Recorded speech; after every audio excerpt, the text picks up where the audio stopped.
Praise the Lord. Good morning. ఆదరణ కలిగించే దేవుని మాట.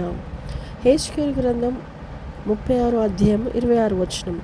నూతన హృదయం మీకు ఇచ్చేదను, నూతన స్వభావం మీకు కలిగజేసేదను, రాతి గుండె మీలో నుండి తీసివేసి మాంసం గుండెను మీకు ఇచ్చేదను. మనం చేస్తున్న ప్రతి ప్రార్థన ప్రభు ఆలకిస్తాడు. మనం చేసే ప్రార్థనలో అడగవలసిన ఒక విషయం ఏంటంటే, ప్రభువా నాకు నూతనమైన హృదయం దయచేయి, నూతనమైన ఆత్మతో నన్ను నింపు అని ప్రతిరోజు మనం అడగవలసిన వారమే ఉన్నాము. మనం వేసుకున్న బట్టలు, మురికి బట్టలు మళ్ళీ వేసుకోం కదా.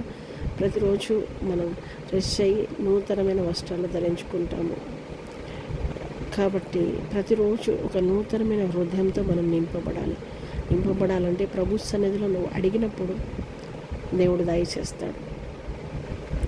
కఠినమైన హృదయాన్ని తీసివేస్తాడు.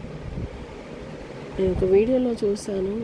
అసలు ఒక తల్లి చిన్న పాపను, ఒక 6-7 ఇయర్స్ పాపను చిత్రహింసలుగా కొట్టి గొంతు బిసికి కొట్టేస్తుంది. అసలు అంటే ఎంత రాతి గుండెగా మార్చబడ్డది. ఒక తల్లి, ప్రేమించే తల్లి ఎంత గొడవ చేసినా, ఎలాంటి పనులు చేసినా కూడా కింద పడేసి తొక్కుతుంది, గొంతు పిసికేస్తుంది.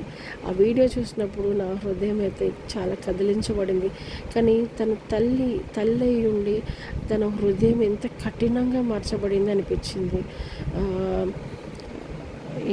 గంటెతోటి ఆమె ఆ పాపని చాలా హింసపడుతూ కొడుతుంది. అలాంటి చూసినప్పుడు చాలా హృదయం బాధపడుతుంది. కానీ ఆ తల్లి అయి ఉండి తన బిడ్డను ఎలా కొడుతుంది, ఎలా హింసిస్తుందంటే తన హృదయం ఎంత కఠినంగా మార్చబడేది. అసలు ప్రేమ లేదు.